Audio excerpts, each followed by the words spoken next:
या देवी सर्वभूतेषु मां शक्तिरूपेण संस्थिता नमस्तस्यै नमस्तस्यै नमस्तस्यै नमो नमः। पवन सो काज कठिन जग माई जो नहीं होई तात तुम बाही पवन दीजो मोहि और इतना करो तात तुम जाई तो अब सुनो जननी धरती रे अस कहे कपि गद गद भय हरे बिलोचन नीर सियावत राम जय जय राम मेरे प्रभु राम जय जय राम कहे राम वियोग तब सीता हो गौ सकल और यहाँ अस्थाई रूप में हम लोगों ने पशुओं का संरक्षण शुरू किया था। जो वो बृहद गो संरक्षण केंद्र थे हमारे, एक कीरा में शाहबाद में और एक नसीराबाद में, उनका की तरफ से इसमें अभी निरीक्षण हमारे अपर निदेशक महोदय ने किया था और मुझे बहुत हर्ष हो रहा है।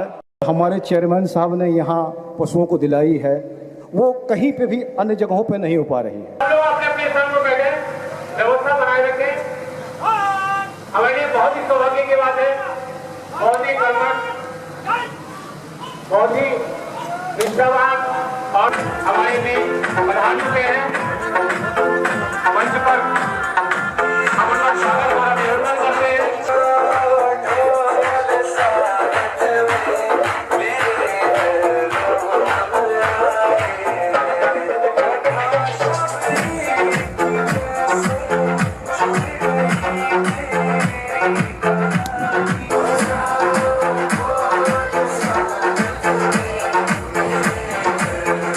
स्वागत गान के द्वारा खुशियों के हमारे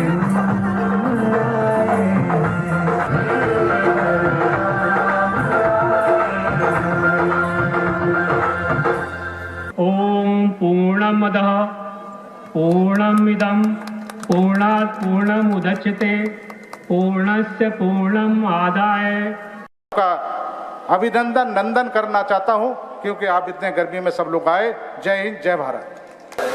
के माध्यम से इस गौशाला का लोकार्पण हम सब लोग करा रहे हैं। 125 पशु अभी इसमें चूंकि गौशाला मंडलायुक्त के पद पर पदासीन हैं और हम सबको आशीर्वाद उनका प्राप्त है।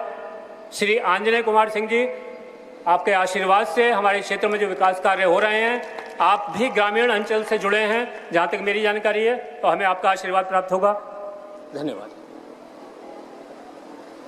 नगर पंचायत के स्तर के सभी जनप्रतिनिधिगण, सभी उपस्थित गणमान्य वृंद, मैं काफ़ी कार्य किया और फिर बाउंड्री का निर्माण यहाँ पर मनरेगा से भी किया गया क्योंकि ये ग्रामीण क्षेत्र में राजस्व क्षेत्र के अंतर्गत भी आता है।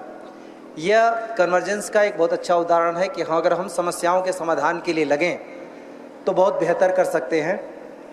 इसमें कोई संदेह नहीं कि इस समय छुट्टा पशुओं के समस्या, गोवंशीय पशुओं की समस्या पूरे प्रदेश में है। हालांकि हमारे मंडल में उतनी ज़्यादा नहीं है और उसके बहुत सारे कारण भी हैं। बारिश में सबसे ज़्यादा हो जाती है, आपको सड़क पे जानवर इसलिए दिखते मिलते हैं, खासतौर से गौवंशी जानवर, क्योंकि वो कीचड़ में रहना पसंद नहीं करते। तो जहाँ भी उनको सूखा स्थल मिलता है वहाँ पे पहुँच जाते हैं, इसलिए भी ज़्यादा है। और दूसरी वजह ये भी है कि लोग ये मानते हैं कि सांड या नंदी उनके किसी प्रयोजन का नहीं है, और इसलिए ज़्यादातर बछड़ों को लोग छोड़ देते हैं। शासन के द्वारा, माननीय मुख्यमंत्री जी के द्वारा निरंतर इस मामले में निर्देश दिए गए हैं। हम लोगों ने बहुत सारी गौशालाओं का निर्माण कराया है। पूरे मंडल में मैं खुद इसका नियमित पर्यवेक्षण कर रहा हूं, मॉनिटरिंग कर रहा हूं। मंडल में इस समस्या के निदान के लिए 3 नंदी विहार भी बनाए गए, जिनमें से एक संभल में है, एक बिजनौर में है, एक अमरोहा में जल्दी ही पूरा होने वाला, और एक बहुत बड़ा बृहद नंदी विहार हम अमरोहा के तिगरी क्षेत्र में बनाने जा रहे हैं। इसके पीछे उद्देश्य ये है कि जितने भी नंदी बाद में आए बाहर, उनको हम कायदे से मैनेज कर सकें। और नंदी अगर हमने मैनेज कर लिया, क्योंकि उसी को ज़्यादा छोड़ते हैं, तो हमारे मंडल में, हमारे पूरे प्रदेश में इतनी गौशालाओं का निर्माण है कि हम सारी गौओं को, सारी गौवंशीय पशुओं को, खासतौर से गायों को हम बहुत बेहतर तरीके से रख सकते हैं।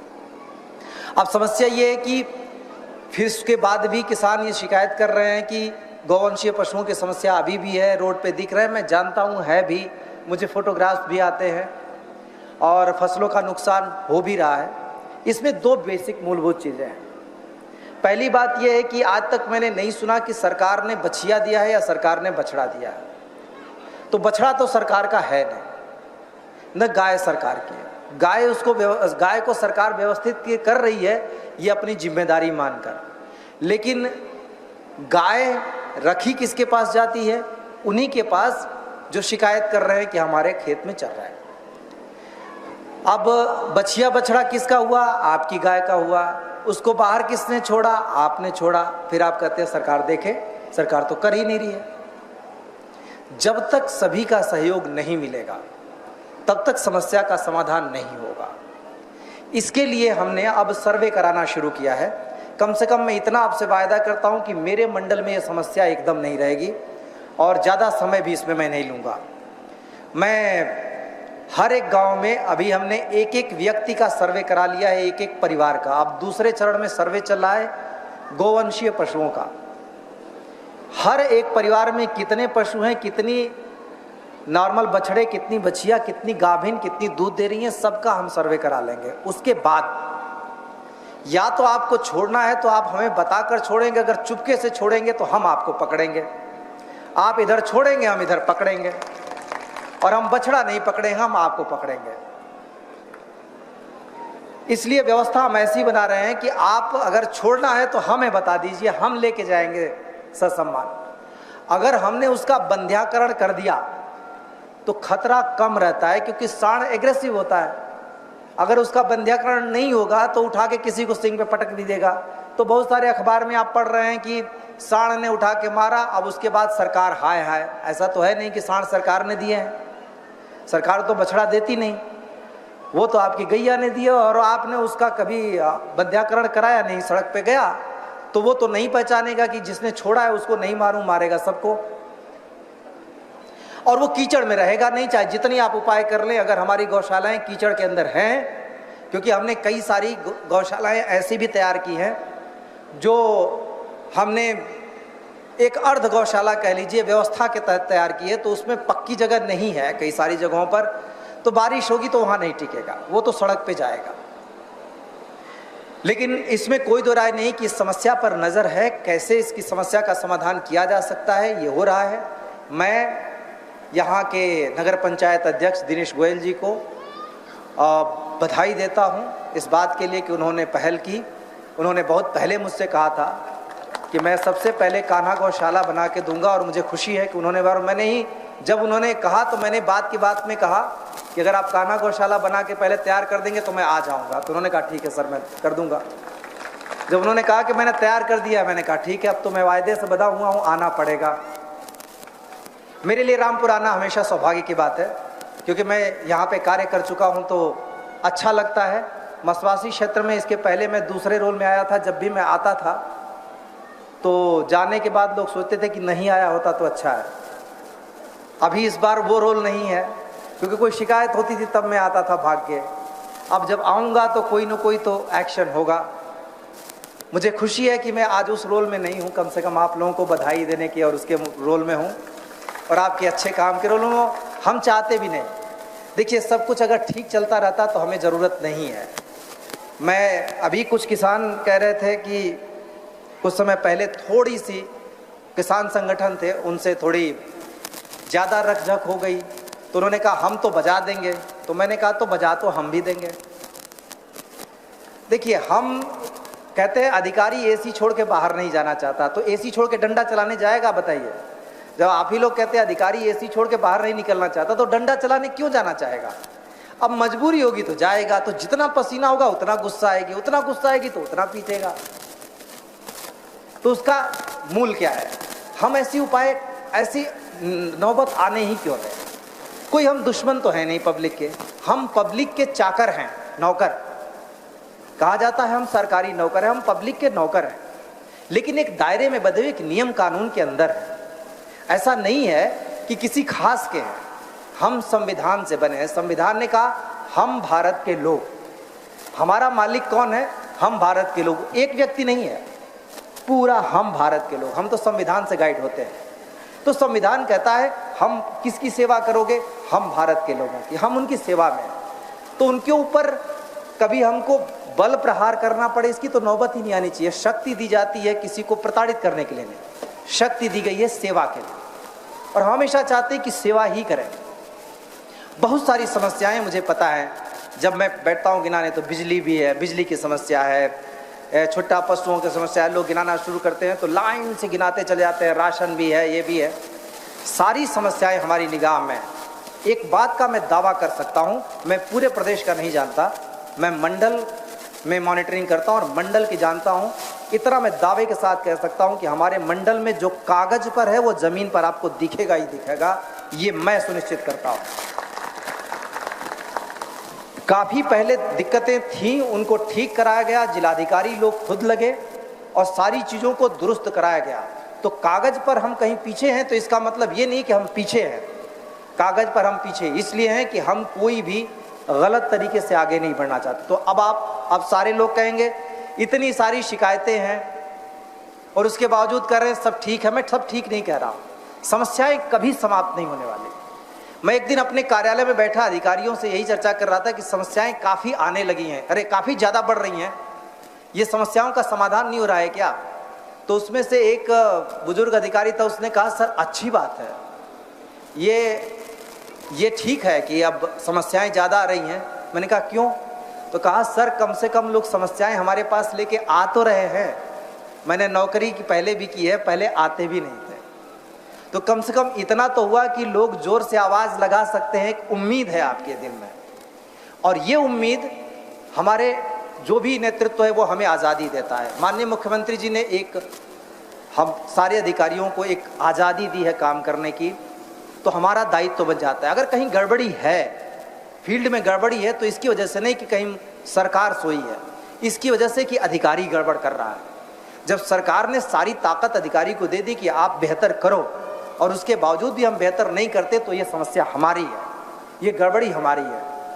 और मंडलायुक्त के तौर पर मैं बैठा हूँ तो मेरी जिम्मेदारी है कि कोई भी अधिकारी गड़बड़ी न करे। अब उसमें बहुत सारी चीज़ें हैं, आपकी समस्याएं हैं, मैंने इसके पहले भी कहा और फिर आपसे आग्रह करूँगा।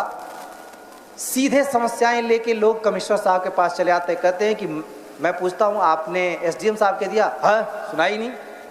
डीएम साहब के दिया? बिल्कुल नहीं सुना। और मैं देखता हूं तो आप जब एसडीएम साहब के यहाँ देते हैं ना शिकायत, तो कंप्यूटर पे चढ़ जाती है। मैं कंप्यूटर पे चेक करता हूं तो पता चलता है दिया ही नहीं। अब क्यों ऐसा करने की ज़रूरत है? अगर आप पहले एसडीएम साहब के यहाँ देंगे, मान लिया लेखपाल ने आपकी नहीं सुनी या सचिव ने आपकी नहीं सुनी और गलत आख्या लगा दी, तो लगा तो देगा ना, वो कंप्यूटर पे चढ़ जाएगा। फिर आप डीएम साहब के पास जाएंगे, डीएम साहब के यहाँ भी मान लीजिए गलत करवा लिया। जब आप मेरे यहाँ आते हैं तो मैं पहले काम क्या करता हूँ, कहता हूँ जरा कंप्यूटर पे चेक करना क्या लगाया है। कम से कम 10 लोगों के खिलाफ कार्रवाई इस बात के लिए हुई है अभी पिछले 2-3 महीनों के अंदर कि उन्होंने गलत रिपोर्ट लगाई। तो मैं देख लूँगा कंप्यूटर पे कि गलत रिपोर्ट है, मैं अपने हाथ से चेक करूँगा तो तभी चेक करूँगा, वरना क्या होगा, आप सीधे मेरे पास आएंगे, मैं डीएम साहब को लिखूंगा, डीएम साहब एसडीएम साहब को लिखेंगे, एसडीएम साहब लेखपाल साहब को लिखेंगे, लेखपाल साहब वही वाला उठा के भेज देंगे जो आपने पहले सोच रखा है। गलती और गड़बड़ी किसी को नहीं करने देंगे। कल ही अभी मुख्यमंत्री जी ने कहा, मैं जब कहता हूं तो इसका मतलब ये नहीं कि कहीं पे है नहीं, पर लोग ज़्यादा हैं तो समस्याएं भी ज़्यादा हैं और पहली बार उन पे ध्यान देना कायदे से हमने शुरू किया है। मुख्यमंत्री जी सीधे उसकी मॉनिटरिंग कर रहे हैं, तो समस्याएं एक बारगी ज़्यादा संख्या में दिखती हैं और वो ख़त्म नहीं होने वाली हैं। रोज़ एक पे एक समस्या होती है। एक दिन ऐसे ही मैं ऑफिस में बहुत ज़्यादा फ्रस्ट्रेटेड हो गया। मैंने 4 बजे तक बैठे बैठे मैंने कहा यार जो आ रहा है वो तो समस्या ही लेके आ रहा है, और यही करते करते मैं घर पे गया। घर पे वाइफ ने फिर कुछ सुनाया तो मैंने कहा यार जब सवेरे निकलता हूँ तब से लोग समस्या सुनाना शुरू करते हैं, घर पे आया तो तुमने भी समस्या सुनाना शुरू कर दिया। तो उन्होंने कहा कि नौकरी काहे की करते हो, नौकरी किस बात की है, लोगों की समस्या सुनने की तो तनख्वाह लेते हो ना, सैलरी तो इसी बात की है, तो करोगे क्या। तो बात सही है, समस्या सुनना मेरा धर्म है और उसका निस्तारण करना मेरा कर्तव्य है, लेकिन इसका मतलब ये नहीं कि एक बार में सारी समस्याएं खत्म हो जाएंगी, बनी रहेंगी। आप सब लोग सहयोग देंगे, धीरे धीरे धीरे करके एक खत्म होगी, दूसरी खत्म होगी। जैसे बिजली की शिकायत थी, शहरों में लोग चिल्लाने लगे, चीफ इंजीनियर को मैंने बुलाया, मैंने कहा अगर शहर में शिकायत अब आ गई तो आपकी खैर नहीं। तो कुछ दिन तक एकदम शिकायत नहीं आई, मतलब कम आई, तो मैंने सोचा सब समस्या का समाधान हो गया। फिर कुछ दिन बाद मेरे फ़ोन पे आने लगा तो पता चला कि शहर से समस्या गांव की तरफ घूम गई है, अब गांव में वही काम हो रहा है। फिर मैंने अभी 2 दिन पहले उनको बुलाया, मैंने कहा आप टीम बनाइए, गांव पे भी जांच करेंगे, मुझे जाना ना पड़े। आपके सारी समस्याएं लेकिन हमारी निगाह में हैं और उस पर खास तौर से शासन का जोर है, लेकिन मैं आपसे आग्रह करूंगा थोड़ा आप लोगों को भी सहयोग करना होगा। खाली अकेले जिस तरीके से यहाँ नगर पंचायत ने गौशाला बनाई, ब्लॉक प्रमुख और मनरेगा से इसमें सहयोग किया गया, इसी तरह कोई सी ऐसी जगह नहीं है जहाँ पे हम चीज़ों को दुरुस्त नहीं कर सकते। एक और ख़ास चीज़ आपसे कहना चाहूँगा, जब अभी बात आएगी कि जैसे सांसद जी ने भी बताया, डीएम साहब ने भी बताया, विकास कहाँ है, विकास कहाँ है, कितने करोड़ का किया विकास। विकास करोड़ का नहीं होता, हम लोग गलतफहमी में है। करोड़ का विकास होता तो आप तक भी दिखता।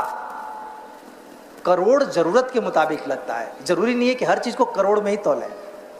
जहाँ काम आवे सुई, कहाँ करे तलवार। सुई की जरूरत है तो कोई तलवार दे के आपको क्या करेगा, जरूरत तो सुई की है। इसी तरह छोटी छोटी चीज़ों की जिसकी ज़रूरत है उस पर काम किया जा रहा है मुख्यमंत्री जी के निर्देश में। जैसे गांव का स्कूल, गांव की आंगनवाड़ी, गांव के रास्ते, गांव की नाली, गांव का खड़ंजा। अब आप कहेंगे हमारा गांव तो नाली, हमारा रोड तो पूरा सड़क पानी में डूबा हुआ है और कमिश्नर साहब कह रहे हैं कि गांव के रोड पर काम हो रहा है। गांव का रोड आपका डूबा हुआ है कई सारी जगहों पर, मुझे पता है। एक ही बार में सारी समस्याओं का समाधान नहीं हो जाएगा। एक ही बार में खाली रामपुर की सड़क नहीं है, खाली मुरादाबाद मंडल में सड़कें नहीं है, सड़कें पूरे प्रदेश में है। अब क्या है, जब सबकी एक साथ बारिश में सब सड़कें खराब होती हैं, तो जब आएगा एक साथ तो शासन उसके लिए धन आवंटित करता है। अब धन इतना सारा तो है नहीं कि सबको एक साथ बना दें, तो वो प्रायोरिटाइज करते हैं कि पहले कौन, जहां सबसे ज्यादा लोग दिक्कत में, वहां सबसे पहले काम शुरू हुआ। जहां काम चल पा रहा है वहां पे, जैसे डींगरपुर है मुरादाबाद में, डींगरपुर रोड में 2 साल 3 साल से ज्यादा हो गया, मुझको लगता है कि करीब 7-8 साल से वो खराब होनी शुरू हुई और गड्ढे ही गड्ढे थे। फिर प्रायोरिटाइज करते करते 2 साल से लगते लगते इस बार सरकार ने प्राथमिकता पे सबसे पहले उसी को ले लिया। ये समय लगता है, लेकिन गांव की रोडों को कनेक्ट करने में, खड़ंजे वगैरह में एक समस्या है। हम मनरेगा से काम करा रहे हैं, मनरेगा में कच्चा काम पहले होना चाहिए, तो तालाबों पर भी हमारा जोर है। मुझे खुशी है कि डीएम साहब ने तालाबों पर बहुत ज़्यादा ध्यान दिया है। स्कूलों की व्यवस्था बेहतर हो रही है, पहले तो से तो बहुत बेहतर हुई। पहले तो पता नहीं कितने आंगनवाड़ी केंद्र खंडहर पड़े थे, उन सबको ठीक किया। तो जो ग्राम पंचायत का धन है वो सही जगह पर लगाया जा रहा है। अब ग्राम प्रधानों की शिकायत भी धन के दुरुपयोग के मामले में कम हो रही है। मैं ये नहीं कहूँगा खत्म हो गई है, खत्म तो कभी नहीं होगी। चाणक्य ने हजारों साल पहले भ्रष्टाचार पे एक पूरा चैप्टर लिखा था। तो जब हजारों साल पहले था तो आज भी रहेगा, थोड़ा सा रहेगा, ज़्यादा रहेगा, चलता रहेगा। हम उसको ख़त्म करते रहेंगे, वो आगे आगे, हम पीछे पीछे उसको ख़त्म करते रहेंगे। लेकिन बेहतर हुई है व्यवस्थाएं, और इसमें आप सभी का, ग्राम पंचायतों का, ब्लॉक पंचायतों का, जिला पंचायत का, सभी का सहयोग रहा है। मैं ये दावा कर सकता हूँ कि हमारा मंडल प्रदेश में कई सारी चीज़ों में कम से कम 75% के इंडिकेटर हैं जिसमें हम सबसे आगे हैं प्रदेश में। और सबसे आगे का मतलब कागज़ पे नहीं है, हम ज़मीन पे आगे हैं, और आगे हैं मतलब आगे हैं। अब 25% जो चीज़ें बची हैं उसमें हैं पीछे इसलिए हैं क्योंकि हम कागज़ पे आगे नहीं बढ़ाएंगे। जो ज़मीन पे दिखेगा, कुछ मुश्किलें हैं, हम मुश्किलों का हल निकाल रहे हैं, धीरे धीरे निकालेंगे, उस तक पहुंचाएंगे।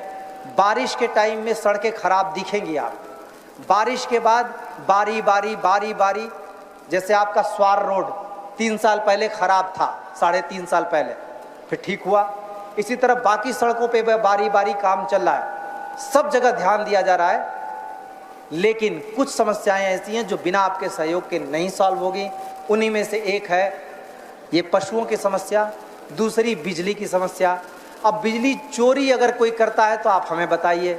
जब आप चोरी करने वाले का नाम खुद ही बताने लगेंगे तो किसी के घर में कोई नहीं कूदेगा तो सबसे पहले मैं टांग तोड़ दूंगा। लेकिन पहले आप तो बताइए कि भाई बगल में चोरी कर रहा है, हम तो बिजली का बिल दे रहा। अब ये थोड़े ना होगा कि वो आप उसके ऊपर नजर रखें कितनी चुरा रहा है, 1, कल को मैं 2 करूंगा। इससे तो फिर क्या होगा कि एक दिन किसी को बिजली नहीं मिलेगी। इतना तो सारे लोग मानेंगे कि बिजली की व्यवस्था पहले से बेहतर हुई है, यानी बिजली पहले से ज़्यादा आती है। मैं घंटों में नहीं काउंट करता, लेकिन पहले से बेहतर है। अब बिजली कर्मियों से आपको शिकायत है, वो भी धीरे धीरे पकड़ रहे हैं। धीरे धीरे एक दिन ऐसा आएगा कि कोई सा भी एक आदमी, अगर आपका सहयोग कायदे से मिलेगा। अब क्या है कि चोरी करने वाला उसको पहले ही से पैसा दे देगा।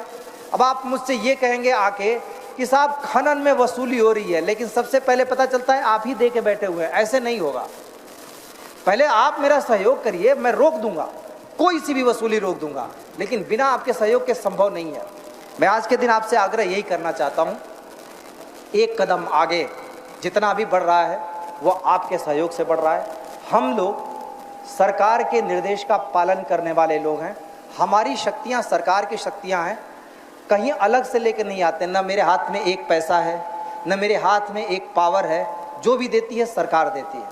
सरकार ही मुझे इस जगह पे बैठा हुए, सरकार की ताकत का इस्तेमाल करके आगे बढ़ता हूं। और जब तक मैं साफ नियत से इसको प्रयोग करूंगा तब तक सरकार का भरोसा रहेगा, और तभी तक मैं आपका काम बेहतर तरीके से कर पाऊंगा। वरना दोनों ही रास्ते खुले हैं, मैं दुरुपयोग भी कर सकता हूं, उपयोग भी कर सकता हूं। जागरूक रहने की ज़रूरत आपको है।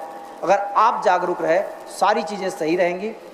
सही चीज़ को ध्यान में हमारे संज्ञान में ले आइए, सभी चीज़ें दुरुस्त करेंगे।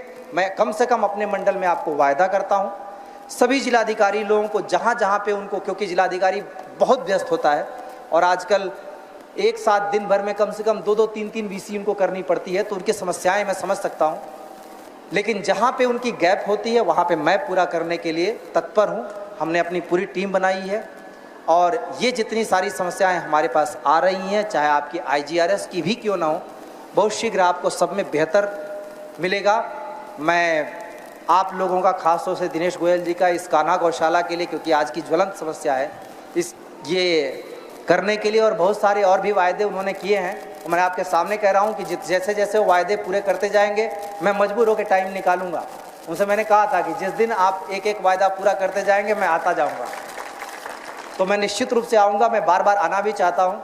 अब बस मुश्किल यही हो गई है कि 5 जनपद हैं और मुझे बराबर 5 जगहों पर ध्यान देना पड़ता है। मैं आप सभी लोगों का आभारी हूँ आज के लिए, और ख़ास तौर से इस कान्हा गौशाला के लिए जो हमारे लिए एक बेहतर कार्य करेगी। सिर्फ इसीलिए नहीं कि रामपुर में पशु हैं, अगर बगल के पशु हों तो मैं ये व्यवस्था करना चाहता हूँ कि हम बाहर के पशुओं को भी एडजस्ट करने में कामयाब रहें, और इसके लिए ज़रूरी है चारे की। करीब 100 हेक्टेयर भूमि पर हम चारा नेपियर ग्रास लगवा रहे हैं, और उसको बढ़ाकर 200 हेक्टेयर सितंबर तक कर देंगे। और जब चारा बोया जाएगा, इस हिसाब से हम उसकी प्लानिंग कर रहे हैं कि चारा तो पर्याप्त मात्रा में हो, क्योंकि आप इस सीजन में अगर हरा चारा अंधाधुंध खिला देंगे पशुओं को तो जहरीला हो जाता है, फिर उसमें पशुओं की मरने की संभावना होती है। लेकिन नेपियर घास में नहीं होती। नेपियर घास में आपके खली चूनी के बराबर भी ताकत होती है। इसलिए ज़्यादा से ज़्यादा उस घास को हम फैला रहे हैं कि किसान के लिए पशु पालना आसान हो जाए। सबसे ज़्यादा खर्चा चारे का ही होता है, बाकी तो आपकी मेहनत होती है। और इस तरीके से भी लगवा रहा हूँ कि रोड के किनारे जैसे जैसे हमारे पास सैपलिंग्स आ जाएंगी, हम रोड के किनारे भी लगवा देंगे। उसका इसलिए कि अगर कहीं गलती से आपके खेत में पशु घुस जाता है और आप हाँक के बाहर निकालते हैं, तो ऐसा नहीं कि रोड क्रॉस करके दूसरे के खेत में पहुँच जाए। उसको रोड के बगल में अगर चारा मिलेगा तो उसको तो चारे से मतलब है। अगर नेपियर घास मिलती है तो वो उसके लिए चारे का काम हो जाएगा। अपना पूरा जो देहाती दिमाग है वो लगा रहा हूँ उस पर। उम्मीद करता हूँ कि जल्दी ही जितना सोल्यूशन हो सके हो जाए और हमको दोबारा इस समस्या का सामना न करना पड़े। फिर से आप सभी लोगों को धन्यवाद और आभार के साथ मैं विदा लेता हूँ। Thank you.